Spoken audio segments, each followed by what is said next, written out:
Hi ವೀಕ್ಷಕರೇ, ಎಲ್ಲರೂ ಹೇಗಿದ್ದೀರಾ? ನಾನು ತುಂಬಾ ಚೆನ್ನಾಗಿದ್ದೀನಿ. ನೀವು ಚೆನ್ನಾಗಿದ್ದೀರಾ ಅಂತ ಭಾವಿಸ್ತಾ ಇವತ್ತಿನ ವಿಡಿಯೋ ಶೇರ್ ಮಾಡ್ಕೊಳ್ತಾ ಇದ್ದೀನಿ ನಿಮ್ಮ ಜೊತೆ. ಇವತ್ತು ಹೊಸ ಮನೆ ಹತ್ರ ಬಂದಿದ್ವಿ. ಮನೆ ಹತ್ರ ಎಲ್ಲ ಪೂಜೆ ಎಲ್ಲ ಮುಗಿಸಿ ಇವತ್ತು ಶನಿವಾರ ಪೂಜೆ ಮಾಡಿಕೊಂಡು ಬಂದ್ವಿ. ನಮ್ಮ ಮನೆಯವ್ರು ಬೆಳಗ್ಗೆ ನೀರು ಬಿಡೋದಕ್ಕಂತ ಹೇಳಿ ಬಂದಿದ್ದರು. ಆವಾಗ ನಾವು ಮೊನ್ನೆ ಮೋಲ್ಡ್ ಹಾಕಿದ್ವಲ್ಲ, ಅದು ಸ್ವಲ್ಪ ಪ್ರಾಬ್ಲಮ್ ಆಗಿದೆ. ನೀರೆಲ್ಲ ಒಳಗಡೆ ಎಲ್ಲನ ಬರ್ತಾ ಇದ್ದಾವಂತೆ. ಅದೇನೋ ಸ್ವಲ್ಪ ಪ್ರಾಬ್ಲಮ್ ಆಗಿ ನೀರೆಲ್ಲ ಒಳಗೆ ಬರ್ತಾ ಇದ್ದಾವೆ ಅಂತ ಬೆಳಿಗ್ಗೆ ಹೇಳಿದರು. ಅದಕ್ಕೆ ನೋಡ್ಕೊಂಡು ಹೋಗೋಣ ಏನಾಗಿದೆ ಅಂತ ಹೇಳಿ ಹೊಸ ಮನೆ ಹತ್ರ ಬಂದಿದ್ವಿ. ನಿಮಗೂ ತೋರಿಸ್ತೀನಿ ಏನು ಪ್ರಾಬ್ಲಮ್ ಆಗಿದೆ ಏನು ಅಂತ ಹೇಳಿ. ಈ ರೀತಿ ಪ್ರಾಬ್ಲಮ್ಗಳಾದರೆ ಒಂಥರ ಟೆನ್ಷನ್ನು. ಅಯ್ಯೋ, ಮನೆ ಕಟ್ಟೋದೊಂದು ಕಡೆ ಟೆನ್ಷನ್ ಆದರೆ ಈ ಥರ ಪ್ರಾಬ್ಲಮ್ಗಳೇನಾದರೂ ಆದರೆ ಮತ್ತೆ ಟೆನ್ಷನ್ನು. ಅದಕ್ಕೆ ಮೇಸ್ತ್ರಿ ಅವರು ಸರ್ ಮಾಡಿಕೊಡ್ತೀನಿ, ಇದೇನು ಅಂತ ಪ್ರಾಬ್ಲಮ್ ಅಲ್ಲ ಅಂತೇಳಿ ಹೇಳಿದ್ದಾರೆ. ನೋಡೋಣ ಏನು ಪ್ರಾಬ್ಲಮ್ ಆಗಿದೆ ಏನು ಅಂತೇಳಿ ನಿಮಗೂ ತೋರಿಸ್ತೀನಿ. ಏನು ಮಾಡ್ಬೋದು ಅಂತೇಳಿ ನಿಮಗೇನಾದ್ರೂ ಗೊತ್ತಿದ್ದರೆ ನೀವು ಕಮೆಂಟ್ ಮೂಲಕ ನನಗೆ ತಿಳಿಸಿ. ಇನ್ನೂ ನನ್ನ ಚಾನಲ್ನ ಯಾರು ಸಬ್ಸ್ಕ್ರೈಬ್ ಮಾಡ್ಕೊಂಡಿಲ್ಲ, ದಯವಿಟ್ಟು ಸಬ್ಸ್ಕ್ರೈಬ್ ಮಾಡ್ಕೊಳ್ಳಿ, ಸಪೋರ್ಟ್ ಮಾಡಿ. ಓಕೆ ವೀಕ್ಷಕರೇ, ಬನ್ನಿ ನೋಡೋಣ ಏನೇ ಆಗಿದೆ ಅಂತ ಹೇಳಿ. ನೋಡೋಣ, ಮೇಲ್ಗಡೆ ಹೋಗೋಣ, ನೋಡೋಣ ಏನಾಗಿದೆ ಅಂತ. ಮೇಲ್ಗಡೆ ಹೋಗ್ತಾ ಇದ್ದೀವಿ, ಏನಾಗಿದೆ ಅಂತ ನೋಡೋಣ ಅಂತ. ನಮ್ಮದು ತಿಂಡಿ ಆಯಿತು, ಚಪಾತಿ ಬೆಂಡೆಕಾಯಿ ಪಲ್ಯ ತಿಂದ್ಕೊಂಡು ಬಂದ್ವಿ. ನಮ್ಮ ಅಜ್ಜಿ ಮಲ್ಕೊಂಡಿದ್ರು. ಅವ್ರು ತಿಂಡಿ ತಿಂದಮೇಲೆ ಸ್ವಲ್ಪ ಹೊತ್ತು ಮಲ್ಕೊಳ್ತಾರೆ. ಅದಕ್ಕೇ ನಾನು ನನ್ನ ಮಗಳನ್ನ ಕರ್ಕೊಂಡು ಬಂದೆ. ಬಿಸಿಲು ಬಂದಿದೆ, ಇನ್ನು ಬಿಸಿಲು ಬಂದ್ರೂ ಚಳಿ, ಗಾಳಿ ಅಂದರೆ ಗಾಳಿ. ಈ ಗಾಳಿಗೂ ಈ ವಾತಾವರಣಕ್ಕೂ ಸ್ವಲ್ಪ ಹುಷಾರಿಲ್ಲ ಜನಗಳಿಗೆ. ನಮ್ಮೂರ ಕಡೆ ಯಾರು ನೋಡಿದ್ರು ಹುಷಾರಿಲ್ಲ ಅಂತ ಹೇಳ್ತಿರ್ತಾರೆ. ಯಾರಿಗೆ ನೋಡಿದ್ರು ನೆಗಡಿ, ಕೆಮ್ಮು, ಜ್ವರ ಅಂತ ಹೇಳಿ ಈಗಿನ ವಾತಾವರಣಕ್ಕೆ ಎಲ್ರಿಗೂ ಹುಷಾರಿಲ್ಲದೆ ಹಂಗೆ ಆಗಿದೆ. ಏನಾಯ್ತಂತೇಳಿ, ಏನಾಗೈತೆ ಅಂತ? ಅದೇ ಏರ್ ಪ್ಯಾಚ್ ಬಂದು ಅಲ್ಲಿ ನೀರು ಲೀಕ್ ಆಗ್ತಿದ್ವಿ ಈಗ ಇಲ್ಲಿ. ಈಗ ಅವ್ರು ಬಂದು ಸಿಮೆಂಟ್ ಮಾಡಿ ಎಲ್ಲ ಸ್ವಲ್ಪ ನೀರು ಲೀಕ್ ಆಗ್ದಂಗೆ ಮಾಡಿದ್ದಾರೆ. ನೋಡಿ, ಇದೆಲ್ಲ ಲೀಕ್ ಆಗುತ್ತಲ್ವ? ಎಲ್ಲ ನೀರೆಲ್ಲ ಲೀಕ್ ಆಗಿರೋ ಮ್ಯಾಲೆ ನೀರು ನಿಲ್ಸಿದ್ವಲ್ಲ, ಮೊಳ್ಳು ಹಾಕಿದ್ದು ಅವೆಲ್ಲ ಕೆಳಗೆ ಸೋರಿದ್ದಾರೆ. ನೀರು ಲೀಕ್ ಆಗ್ತಾ ಇದ್ವಿ. ಎಲ್ಲ ಕರೆಕ್ಟಾಗಿ ಆದರೆ ಕೆಲಸ. ಮತ್ತೆ ಲೀಕ್ ಆದ್ರೆ ಮತ್ತೆ ಪ್ರಾಬ್ಲಮ್ ಆಗುತ್ತೆ. ಮನೆ ಆದ್ಮೇಲೆ ಹೇಳ್ಬೇಕಾಯ್ತು ಅವರಿಗೆ. ಹೇಳ್ಬೇಕಾಯ್ತು ಅಂದೆ. ಬಂದಿದ್ರಲ್ಲ, ಅದೇ ಏರ್ ಪ್ಯಾಚ್ ಆಗಿ ಆ ಥರ ಲೀಕ್ ಆಗ್ತಿದೆ. ಮತ್ತೆ ಕಬ್ಬಣ ಹಾಕ್ಬಿಟ್ಟು ಮತ್ತೆ ಸಿಮೆಂಟ್ ಹಾಕ್ಬಿಟ್ಟು ಎಲ್ಲ ಪರ್ಫೆಕ್ಟ್ ಆಗಿ ಸೋರ್ದಂಗೆ ಮಾಡ್ಕೊಡ್ತೀನಿ ಅಂತ ಹೇಳಿದ್ದಾರೆ ಅವರು ಮೇಸ್ತ್ರಿ. ಸುಮ್ಮನಿರಮ್ಮ. ನೋಡಿ, ಈ ರೀತಿ ಪ್ರಾಬ್ಲಮ್ ಆಗೈತೆ. ಇವಾಗೇನು ಲೀಕೇಜ್ ಆಗ್ತಿಲ್ಲ. ಇಲ್ಲೊಂದ್ಸತಿ ಅವತ್ತು ಪ್ರಾಬ್ಲಮ್ ಆಗಿತ್ತಲ್ವೇ? ಅದು ಇದೆಲ್ಲ ಮನೆಯದೆಲ್ಲ ಹಾಕ್ಬೇಕಾದ್ರೆ ಏನೋ ಪ್ರಾಬ್ಲಮ್ ಆಗಿರಲಿಲ್ಲ. ದೊಡ್ಡದಾಗಿ ಇದು ಹಾಕಿದಾಗ, ಇದೊಂದೇ ಒಂದು ರೂಮಿಂದ ಹಾಕಿದಾಗ ಯಾರೋ ಕಮೆಂಟ್ ಮಾಡ್ತಾ ಇದ್ರಿ, ಎಲ್ಲೋ ಹೊಲದಲ್ಲಿ ಕಟ್ತಾ ಇದ್ದೀರಾ ನೀವು ಮನೇನ, ನಿಮ್ಮ ಮನೆ ಪಕ್ಕ ಯಾವುದು ಮನೆ ಇಲ್ವಾ ಅಂತ ಹೇಳಿ. ನೋಡಿ, ಅದೇ ಮೇಯ್ನ್ ರೋಡ್ ಅದೇನೆ, ಎಲ್ಲ ಮನೆಗಳಿದ್ದಾವೆ. ಊರ ಪಕ್ಕನೇ ಜಮೀನು. ನೋಡಿ, ಮನೆಗಳೆಲ್ಲ ಕಾಣ್ತಾ ಇದ್ದಾವೆ. ಎಲ್ಲೋ ಹೊಲದಲ್ಲಿ ಕಟ್ತಾ ಇದ್ದೀರಾ ಅಂತ ಯಾರೋ ಕಮೆಂಟ್ ಮಾಡಿದ್ರಿ. ಹೇಳಿದ್ದೀನಿ, ಹಂಗಂದ್ರು ಕೊನೆವರೆಗೂ ವಿಡಿಯೋ ನೋಡದೆ ಇರೋರು ಕಮೆಂಟ್ ಮಾಡಿದ್ರಿ. ನೋಡಿ, ಇವೆಲ್ಲನ ನಮ್ಮ ಅಣ್ಣ ತಮ್ಮಂದ್ರ ಮನೆ ಇಲ್ಲೆಲ್ಲ ಇದ್ದಾವೆ. ನಾವು ನಮ್ಮ ಜಮೀನಲ್ಲಿ ಕಟ್ಕೊಂಡಿದ್ದೀವಿ. ಅದು ಸೈಟ್ಗಂತ ಬಿಟ್ಟಿದ್ರು, ಅಲ್ಲಿ ಮನೆ ಕಟ್ಕೊಳ್ಳೋರು ಅಲ್ಲಿ ಕಟ್ಕೊಳ್ತಾರೆ. ನಾವು ಅದಕ್ಕೆ ಅಲ್ಲೆಲ್ಲ ಅಕ್ಕಪಕ್ಕದಲ್ಲಿ ಮನೆ ಇದ್ದಾವೆ ಅಂತ ನಾವು ನಮ್ಮ ಜಮೀನಲ್ಲೇ ಮಾಡ್ಕೊಂಡ್ವಿ. ಎಲ್ಲ ಮನೆಗಳು ಇದ್ದಾವೆ, ಏನು ದೂರ ಏನಿಲ್ಲ, ಊರು ಬಿಟ್ಟೇನು. ನಮ್ಮ ಮನೆಗೂ ಆ ಅಂಗಡಿ ಹತ್ರನೂ ಇಲ್ಲೂ ಓಡಾಡಿಕೊಂಡು ಇರ್ಬೋದು. ಇಲ್ಲೂ ಒಬ್ಬರು ನಮ್ಮ ಅಣ್ಣ ತಮ್ಮಂದ್ರು ಇಲ್ಲೇ ಬಂದು, ಯಾರೋ ನಮ್ಮ ಅಣ್ಣ ತಮ್ಮರೇನೆ, ನಮ್ಮ ಮಾವರು ಇಲ್ಲೇ ಇದ್ದಾರೆ. ಅವರು ಹಿಂಗೆ ಕಲ್ಲು ನಿಲ್ಲಿಸ್ಬಿಟ್ಟು ಸೀಟ್ ಹಾಕಿ ಇಲ್ಲೇ ಇದ್ದಾರೆ. ಅವ್ರು ಭಾಳ ವರ್ಷದಿಂದ ಇಲ್ಲೇ ಇದ್ದಾರೆ. ಅದಕ್ಕೆ ಅವರು ಎಲ್ಲ ಇದ್ದಾರೆ ಅಂತೇಳಿ ನಾವು ಇಲ್ಲೇ ಕಟ್ಟಿದ್ದೀವಿ. ಈ ಕಡೆ ಇಲ್ಲ ಅಷ್ಟೇ ಮನೆ. ಆ ಕಡೆಗೂ ಐತಲ್ವ ಅವರು. ನೀನು ಹೇಳಿಕ ಹೇಳಿ. ಆಯ್ ವೀಕ್ಷಕರೇ, ಸಪೋರ್ಟ್ ಮಾಡಿ ನಮ್ಮ ಅಮ್ಮನಿಗೆ ಅಂತ ಹೇಳಿ. ಯಾರೋ ಕಮೆಂಟ್ ಮಾಡಿದ್ರಿ, ನಿಮಗೆ ಯೂಟ್ಯೂಬ್ ಪೇಮೆಂಟ್ ಬಂತಾ ಅಂತ ಹೇಳಿ. ನಮಗಿನ್ನೂ ಯೂಟ್ಯೂಬ್ ಪೇಮೆಂಟ್ ಬಂದಿಲ್ಲ, ಯಾಕಂದರೆ ಇನ್ನೂ 1000 ಸಬ್ಸ್ಕ್ರೈಬ್ ಆಗಬೇಕು. ವಾಚ್ ಟೈಮಿಂಗ್ಸ್ ಕಂಪ್ಲೀಟ್ ಆಗಬೇಕು, 4000 ವಾಚ್ ಟೈಮಿಂಗ್ಸ್ ಆಗಬೇಕು. ಅದಕ್ಕೆ ಇನ್ನೂ ಯೂಟ್ಯೂಬ್ ಪೇಮೆಂಟ್ ಬಂದಿಲ್ಲ. ಯಾರೋ 1-2-3 ಕಮೆಂಟ್ ಮಾಡಿದ್ರಿ, ಇನ್ನೂ ಬಂದಿಲ್ಲ. ಬಂದಾಗ ಎಷ್ಟು ಬಂತು ಅಂತ ಹೇಳ್ತೀನಿ. ಅದಕ್ಕೆ ಎಲ್ಲರೂ ನೀವು ವಿಡಿಯೋ ನೋಡ್ತಿರೋರೆಲ್ಲ ತಪ್ಪದೆ ಸಬ್ಸ್ಕ್ರೈಬ್ ಮಾಡ್ಕೊಳ್ರಿ. ಸಬ್ಸ್ಕ್ರೈಬ್ ಮಾಡಿಕೊಂಡು ಹಾಗೆ ಸ್ಕಿಪ್ ಮಾಡದೆ ಕೊನೆವರೆಗೂ ವಿಡಿಯೋ ನೋಡಿ. ಆವಾಗ ನಮಗೆ ವಾಚ್ ಟೈಮಿಂಗ್ಸ್ ಕಂಪ್ಲೀಟ್ ಆಗುತ್ತೆ. ಎಷ್ಟು ಅಮೌಂಟು ಫಸ್ಟಿಗೆ ಬಂದಾಗ ಎಷ್ಟು ಬಂತು ಏನು ಎಲ್ಲ ಹೇಳ್ತೀನಿ ನಿಮಗೆ. ಇನ್ನು ಯಾರೋ ಕಮೆಂಟ್ ಮಾಡಿದರು ಎಷ್ಟಾಯಿತು ಮನೆಗೆಲ್ಲ ಟೋಟಲ್ ಅಮೌಂಟು ಅಂತ ಹೇಳಿ. ಇನ್ನು ಟೋಟಲ್ ಅಮೌಂಟು ಎಷ್ಟಾಗಿದೆ, ಇನ್ನೂ ಕೆಲಸಗಳೆಲ್ಲ ಇನ್ನೂ ಬಾಕಿ ಐತಲ್ಲ, ಅದಕ್ಕೆ ಇನ್ನೂ ಟೋಟಲ್ ಎಷ್ಟಾಗಿದೆ ಅಂತ ಪರ್ಫೆಕ್ಟಾಗಿ ಇನ್ನೂ ಗೊತ್ತಿಲ್ಲ. ಇವಾಗ ಸದ್ಯಕ್ಕೆ 15 ಲಕ್ಷ ಆಗಿದೆ. 15 ಲಕ್ಷ ನಾವು ಮೇಸ್ತ್ರಿಯವ್ರಿಗೆ ಕೊಟ್ಟಿದ್ದೀವಿ. ಇನ್ನೂ ಹೋಗ್ತಾ ಹೋಗ್ತಾ ಇನ್ನೂ ಕೆಲಸಗಳು ಸ್ಟಾರ್ಟ್ ಆದಂಗೆ ನಾವು ಅಮೌಂಟ್ ಕೊಡಬೇಕು.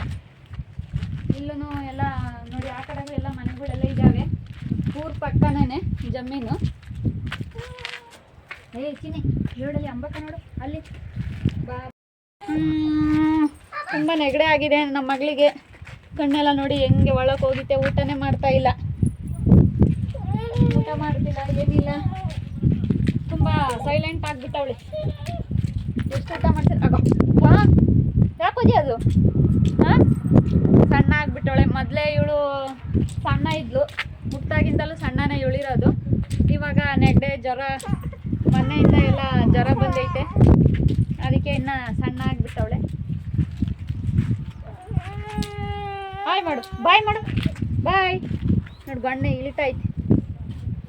ಬಾಯ್ ಬಾಯ್ ಬಾಯ್ ಮಾಡು. 5 ನಿಮಿಷನೂ ಸುಮ್ಮನೆ ಇರ್ತಾ ಇಲ್ಲ, ಬರೀ ಕ್ಯಾತೆ. ಯಾವಾಗಲೂ ಹೇಳ್ತಿರ್ತಾಳೆ. ಅದಕ್ಕೆ ಸ್ವಲ್ಪ ಬಿಸಿಲಿಗೆ ಕರ್ಕೊಂಡು ಬಂದಿದ್ದೀವಿ. ಮೇಲ್ಗಡೆ ಬಿಸಿಲಿಗೆ ಒಂದು ಸ್ವಲ್ಪ ಚಳಿ ಜಾಸ್ತಿ ಕರ್ಕೊಂಡು ಬಂದಿದ್ದೀವಿ. ಇಲ್ಲಿ ಗಿಡಕ್ಕೆಲ್ಲ ಜಾಗ ಪ್ಲೇಸ್ ಇದನ್ನ ಎಲ್ಲ ಕವರ್ ಮಾಡೋಕ್ಕೆ ಹೇಳಿದ್ರು. ಯಾರು ಕಮೆಂಟ್ ಮಾಡಿದ್ರು ಇದನ್ನೆಲ್ಲ ಆಯಿತು ಅಂತ. ಒಂದೇ ಒಂದು ರೂಮ್ ಮಾಡಿದ್ದೀರಾ ಅಂತ. ಇದು ಟೋಟಲ್ ಇಲ್ಲಿಂದ ಇಲ್ಲಿವರೆಗೂ ಎಷ್ಟು 5 ಚದರ ಬರುತ್ತಲ್ವೇ? 5 ಚದರ ಬರುತ್ತೆ. 5 ಚದರ ಬರುತ್ತೆ. ಇಲ್ಲಿ ಇದನ್ನು ಎಲ್ಲ ಮುಚ್ಚಿದ್ರೆ ಮೆಟ್ಲು ಕೆಳಗೆಲ್ಲ ನೀರು ಬರ್ತಾ ಇರಲಿಲ್ಲ. ಅದೆಲ್ಲ 5 ಚದರ ಆಗುತ್ತೆ. ಇದಕ್ಕೇನೆ ಎಷ್ಟು ಅಮೌಂಟ್ ಜಾಸ್ತಿ ಬೇಕಾಗುತ್ತೆ ಅಂತ ಹೇಳಿ ನಾವು ಇದನ್ನೆಲ್ಲ ಕಟ್ಟಿಸ್ಲಿಲ್ಲ, ಸುಮ್ಮನೆ ಆದ್ವಿ. ಹಳೆ ಕಟ್ಟನ್ನ ಕಟ್ಟಿದ್ರು ಆಲ್ರೆಡಿ, ಇದನ್ನೆಲ್ಲ ಮುಚ್ಚಬೇಕಂತ ಹೇಳಿ. ನಮಗೆ ಮೇಲೆ ಅವಶ್ಯಕತೆ ಇಲ್ಲ, ಕೆಳಗೆಲ್ಲ ಜಾಗ ಚೆನ್ನಾಗೈತೆ, ಎಲ್ಲ ದೊಡ್ಡದಾಗಿ ಚೆನ್ನಾಗಿರೋದ್ರಿಂದ ಯಾಕೆ ಸುಮ್ಮನೆ ಅಂತ ಹೇಳಿ. ಅಮೌಂಟ್ ಜಾಸ್ತಿ ಆಗುತ್ತೆ, 45 ಲಕ್ಷ ಮೇಲೆ ಆಗುತ್ತೆ ಅಮೌಂಟು ಅಂತ ಹೇಳಿ ನಾವು ಬೇಡ ಅಮೌಂಟ್ ಇಲ್ಲ ಅಂತ ಹೇಳಿ ನಾವು ಇದನ್ನು ಕ್ಯಾನ್ಸಲ್ ಮಾಡಿದ್ವಿ. ಸಾಕು, ಒಂದು ರೂಮ್, ಸಿಂಗಲ್ ರೂಮು, ಇನ್ನೇನು ಯಾವ ಅಂತ ಹೇಳಿ. ಅದೇ ಮೇಲ್ಗಡೆ ನನಗೊಂದು ಕೆಲಸ ಮಾಡ್ಕೊಂಬಕ್ಕೆ ಬೇಕು, ನೆಟ್ವರ್ಕ್ ಚೆನ್ನಾಗಿ ಸಿಗುತ್ತೆ ಅಂತ ಒಂದು ರೂಮ್ ಮಾಡಿದ್ವಿ. ಈ ಕಡೆ ಎಲ್ಲ ಮಾಡೋದಕ್ಕೆ ಅಮೌಂಟ್ ಜಾಸ್ತಿ ಆಗುತ್ತೆ, ನಮ್ಮ ಹತ್ರ ಅಷ್ಟಿಲ್ಲ. ಸುಮ್ಮನೆ ಜಾಸ್ತಿ ಸಾಲ ಮಾಡಿಕೊಂಡು ಯಾಕೆ, ಆಮೇಲೆ ಬಡ್ಡಿ ಕಟ್ಟೋಕ್ಕಾಗಲ್ಲ, ಆಮೇಲೆ ಸಾಲ ಮಾಡಿಕೊಂಡ್ರೆ ನೆಮ್ಮದಿ ಇರಲ್ಲ. ಅದರಿಂದ ಯಾಕೆ ಸುಮ್ಮನೆ ಏನು ಸ್ವಲ್ಪ ಮಳೆಗಾಲದಲ್ಲಿ ಒಂದು ಸ್ವಲ್ಪ ಮಳೆ ನೀರು ಕೆಳಗೆ ಬರುತ್ತೆ, ಏನು ಅಡ್ಜಸ್ಟ್ ಮಾಡ್ಕೋಬೋದು. ಏನು ತೀರಾ ಅಂದರೆ ಏನು ಬಾಗ್ಲಿಗೆ ಬರಲ್ಲ, ಒಂದು ಪೈಪ್ ಇಟ್ಟರೆ ಇಲ್ಲೇ ಮೆಟ್ಲ ಹತ್ರನೇ ಆ ಕಡೆ ಹೊರಗಡೆ ಹೋಗೋ ಥರ ಮಾಡ್ಬೋದು. ನಾವಿಲ್ಲಿ ಹೊಲ್ದಾಗೆ ಮನೆ ಕಟ್ಟೋದು ಅಂದರೆ ಯಾಕೆ ಅಂದರೆ ಊರಲ್ಲಿ ಎಲ್ಲ ಕಿರಿಕಿರಿ ಅಕ್ಕಪಕ್ಕದಗಳವ್ರದ್ದು. ಹಾಂ ಎಲ್ಲ ಜಾಗ ಇರಲ್ಲ, ಏನೋ ಒಂದು ಗಾಡಿ ನಿಲ್ಸೋಕ್ಕಾಗಲಿ, ಏನೋ ಫಂಕ್ಷನ್ ಮಾಡಿದರೆ ಅದಕ್ಕೋಸ್ಕರ ಹೆಂಗೆ ಊರ ಪಕ್ಕದಲ್ಲೇ ಜಮೀನು ಇರೋದ್ರಿಂದ ಹೆಂಗೆ ನಮಗೆ ಮನೆ ಕಟ್ಕೊಳಕ್ಕೆ ಅನುಕೂಲ ಆಗೈತೆ. ಈಗ ಎಲ್ಲರೂ ಹಂಗೇ ಹಳ್ಳಿ ಸೈಡು ಎಲ್ಲ ಆಲ್ಮೋಸ್ಟ್ ಎಲ್ಲ ರೋಡ್ ಸೈಡ್ ಇರೋರು, ಊರ ಪಕ್ಕ ಜಮೀನು ಇರೋರು ಎಲ್ಲ ಜಮೀನಲ್ಲೇ ಕಟ್ಕೊತಾರೆ. ನಾವು ಅದಕ್ಕೆ ಹೆಂಗೆ ಊರ ಪಕ್ಕ ಜಮೀನು ಇರೋದಕ್ಕೆ ಇಲ್ಲೇ ಕಟ್ಕೊಂಡಿದ್ದೀವಿ. ಚೆನ್ನಾಗಿರುತ್ತೆ, ನಮ್ಗೆ ಹೆಂಗೆ ಬೇಕೋ ಹಂಗೆ ಕಟ್ಕೋಬೋದು, ಎಷ್ಟು ಬೇಕಾದರೂ ಅಳತೆ ತಗೋಬೋದು, ಯಾವ ಕಿರಿಕಿರಿ ಇರಲ್ಲ ಅಕ್ಕಪಕ್ಕದಲ್ಲಿ. ಹಂಗೇ ಮನೆ ಮುಂದೆಗಡೆ ಗಾರ್ಡನ್ ಥರ ಮಾಡ್ಕೋಬೋದು, ಜಾಗನೂ ಚೆನ್ನಾಗೈತೆ ನಮ್ಮ ಮನೆ ಮುಂದೆ. ಕಾರ್ ಪಾರ್ಕಿಂಗ್ ಆಗಲಿ, ಗಾಡಿಗಳಾಗಲಿ, ಒಂದು ಗಿಡ ಆಗಲಿ ಎಲ್ಲ ಇಟ್ಕೋಬೋದು. ಈ ಸ್ಪೇಸಲ್ಲೆಲ್ಲನ ನಾವು ಗಿಡ ಇಡಬೇಕು ಅಂತ ಪ್ಲ್ಯಾನ್ ಮಾಡಿದ್ದೀವಿ, ಗಾರ್ಡನ್ ಮಾಡಬೇಕು ಅಂತ. ನಮಗೂ ಮನೆ ಮುಂದೆ ಗಾರ್ಡನ್ ಇದ್ದರೆ ತುಂಬ ಚೆನ್ನಾಗಿರುತ್ತೆ ಅಂತ ಯಾರ್ದಾದ್ರೂ ಮನೆ ಹತ್ರ ನೋಡಿದ್ರೆ ನಮಗೂ ಹಂಗೆ ಮಾಡಬೇಕು ಅಂತ ಅನಿಸೋದು. ಅದಕ್ಕೆ ನಾವು ಅದೇ ಈ ಕಡೆ ಇದು ಸಿಂಗಲ್ ರೂಮ್ ಅಲ್ಲ, ಅದಕ್ಕೆ ಇನ್ನೂ ಏನು ಮೆಟ್ಲು ಹಾಕಿಲ್ಲ. ಇದಕ್ಕೆ ಹಂಗೆ ಕಬ್ಬಣದ್ದೇ ಹಾಕ್ತಾರೆ, ಆ ಕಡೆ ಸೈಡಿಗೆ ಹಾಕ್ತಾರೆ, ಒಂದು ಕಡೆ ಸೈಡಿಗೆ. ಮೇಲ್ಗಡೆ ನೋಡಿ ಹಿಂಗೆಲ್ಲ ಇವಾಗ ಬಂದು ಎಲ್ಲ ಸಿಮೆಂಟ್ ಮಾಡಿ ಹೋಗಿದ್ದಾರೆ. ತಗೋ.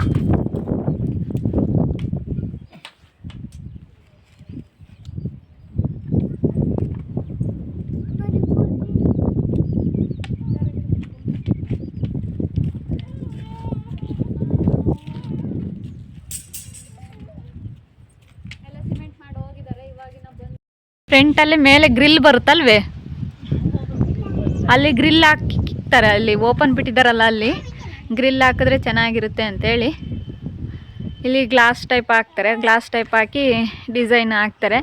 ಇಲ್ಲಿ ಮೇಲ್ಗಡೆ ನಾವು ಏನೋ ಡಿಸೈನ್ ಮಾಡಿಸ್ಬೇಕು ಅಂತ ಇದ್ದೀವಿ. ಅದನ್ನು ಯಾವ ಥರ ಡಿಸೈನ್ ಮಾಡಿಸ್ತೀವಿ, ಯಾರೂ ಮಾಡಿಸಿಲ್ಲ, ನಮ್ಮೂರಲ್ಲಿ ಯಾರೂ ಮಾಡಿಸಿಲ್ಲ. ಆ ಥರ ನಾವು ಹೊಸ್ದಾಗಿ ಏನಾದರೂ ಪ್ಲ್ಯಾನ್ ಮಾಡಿ ಮಾಡಿಸ್ಕೋಬೇಕು ಅಂತ ಹೇಳಿ ಅಂದ್ಕೊಂಡಿದ್ದೀವಿ. ನೋಡೋಣ ಹೆಂಗಾಗುತ್ತೆ ಅಂತ ಹೇಳಿ ಆ ಪ್ಲ್ಯಾನ್ ಮಾಡ್ಕೊಂಡಿದ್ದೀವಿ. ಯಾವ ಥರ ಏನು ಮಾಡಿಸ್ಬೋದು ಅಂತ ಹೇಳಿ ನಿಮ್ಗೇನಾದರೂ ಗೊತ್ತಿದ್ದರೆ ಕಮೆಂಟ್ ಮಾಡಿರಿ, ಏನು ಮಾಡಿಸ್ಬೋದು ಅಂತ. ನಾವು ಪ್ಲ್ಯಾನ್ ಮಾಡ್ಕೊಂಡಿದ್ದೀವಿ, ಯಾರೂ ಮಾಡಿಸಿಲ್ಲ, ಆ ಥರನೇ ಮಾಡಿಸ್ಬೇಕು ಅಂತ. ನೋಡಿ ನಮ್ಮ ಮಗಳು ಮಳ್ಳಾಗ ಆಟ ಆಡ್ತಾ ಇದ್ದಾಳೆ. ತಣ್ಣಗೈತೆ ಇಲ್ಲಿ ಅಲ್ವೇ, ಹೊಸ ಮನೆ ಹತ್ರ ಎಷ್ಟು ತಣ್ಣಗಿರುತ್ತೆ. ನನ್ನ ಮಗಳಿಗೂ ಇವತ್ತು ರಜೆ ಐತೆ. ಇಂದ್ರಿತಾಗೆ ಹಾಯ್ ಮಾಡು. ಹಾಯ್. ಹೇಳಿ ನಿನ್ನ ಹೆಸರು. ಕಣ್ಣಕ್ಕೆ ಹೋಗು ಸುಮ್ಮನೆ ಅಮ್ಮನಿಗೆ. ಹೇಳು. ಎಲ್ಲ ಅವ್ರಿಗೆ ನೀನು ಪರಿಚಯ ಮಾಡಿಕೊಡು. ಯಾವ ಸ್ಕೂಲಿಗೆ ಹೋಗ್ತೀಯಾ? ನಂದಿತಾ, ನಂದು, ನಂದಿತಾ, ಹೇ ಕಣ್ಣಕ್ಕೆ ಹೋಗುತ್ತಮ್ಮ.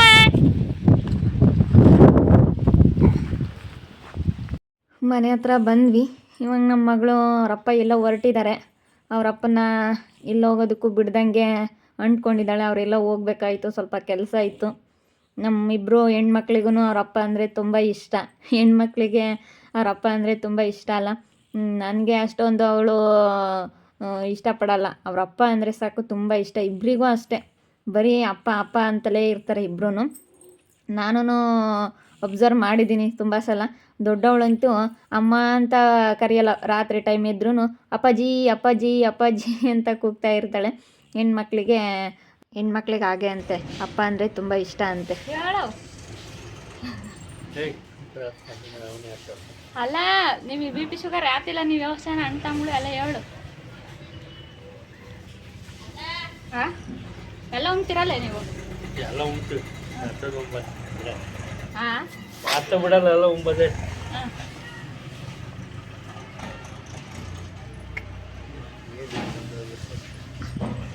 ಎಲ್ಲ ಉಣ್ತೀರಿ? ಎಲ್ಲ ಉಂಟು. ಬಿಟ್ಟು ಬಿಡೋಂಥದ್ದು ಯಾವುದೂ ಇಲ್ಲ. ಯಾವುದಿಲ್ವೋ ಅದೇ ಇಲ್ಲ, ಅದನ್ನೇ ಬಿಟ್ಟದು. ಯಾಕೆ ಒಲ್ಲೆ ಅಂದ್ರೆ ಇಲ್ಲಿಸ್ಕೊಬಲ್ಲೆ.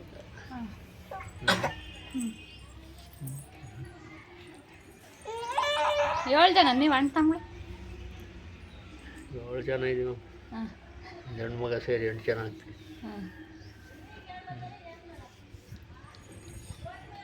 ಎಲ್ಲ ಹೆಂಗೆ ಬೆಳ್ಕೊಂಡ್ರಿ ನೀವು? ಹೆಂಗೆ ಬೆಳ್ಕೊಂಡ್ರಿ ಅಂದರೆ ಅವತ್ತಿನ ಕಾಲದಾಗ ಯಾತದು ಇರಲ್ವಲ್ಲ, ಆಪ್ರೇಷನ್ ಅದನ್ನು ಬೆಳ್ಕೊಂಡ್ರು ಅವತ್ತು ಒಳ್ಳೆ ಕಾಲದಾಗ. ಬೇಕಾದ್ರೆ 2 ರೂಪಾಯಿಗೆ 1 ರೂಪಾಯಿಗೆ 2 ಸೇರು ಆಗಿ ಉಂಡು ಬೆಳ್ಕೊಂಡ್ರು ಅವತ್ತು. ಎಲ್ಲರಿಗೂ ಬಟ್ಟೆ ಹೆಂಗೆ ತತ್ತಿದ್ರಿ? ಬಟ್ಟೆ ಅಂತಂದ್ರೆ ಒಂದು ಥರ ಅನಿಸ್ತಿದ್ವಿ. ತಾಮಂದು ಎಲ್ಲರಿಗೂ ಅಳತೆ ಮಾಡಿ ಟೈಲರ್ ಕೈ ಕೊಟ್ಟು ಹೊಲಿಸಿದ್ವಿ.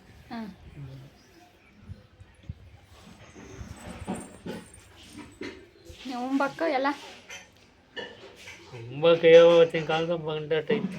ತಿಂಡಿ ಎಲ್ಲ ಯಾತಿಲ್ಲ? ತಿಂಡಿಲ್ಲ. ಬಿಟ್ರೆ ರಾಗಿ ರೊಟ್ಟಿ ತಿನ್ಬೇಕು, ಬಿಟ್ರೆ ರಾಗಿ ಮುದ್ದೆ, ಇದೆ ನವಣೆ ಅನ್ನ ಎಲ್ಲ ತಿನ್ಕೊಂಡು ಬೆಳಗ್ತೇನೆ. ಸಾಕು.